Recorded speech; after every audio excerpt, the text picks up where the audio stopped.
Na tento pokus budeme potrebovať kelímok, lepiacu pásku, nožnice, obväz a papier. Najprv si odstrihneme kúsok z obvazu a ten potom prilepíme na pohár.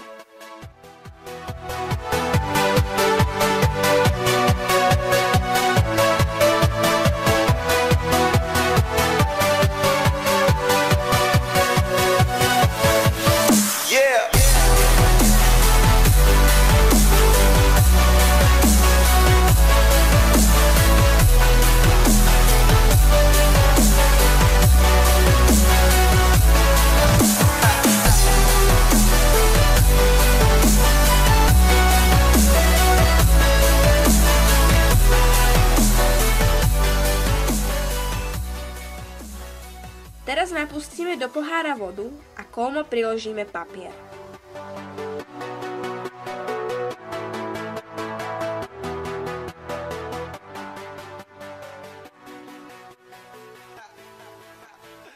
Pohár aj s papierom otočíme o 180 stupňov a papier pomaly odsúvame mimo.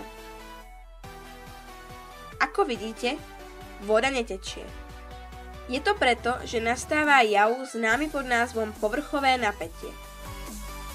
To je efekt, pri ktorom sa povrch kvapalín správa ako elastická fólia a snaží sa dosiahnuť čo najhladšieho stavu s minimálnou plochou. Povrch kvapalín sa teda správa tak, ako keby bol tvorený veľmi tenkou pružnou vrstvou, ktorá sa snaží stiahnuť povrch kvapalín tak, aby mal pri danom objeme kvapalín čo najmenšiu plochu. Pri pôsobení vonkajších síl je situácia trochu zložitejšia. Vždy sa však voľný povrch kvapalín snaží znížiť veľkosť celkového povrchu na čo najmenšiu. To je dôvod, prečo je hladina pokojnej vody v otvorenej nádobe vodorovná. Lebo akýkoľvek iný tvar by zväčšil celkový povrch kvapaliny.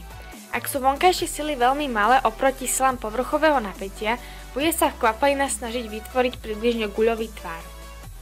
Povrchové napätie vzniká vzájomným pôsobením príťažlivých síl medzi časticami tekutého telesa.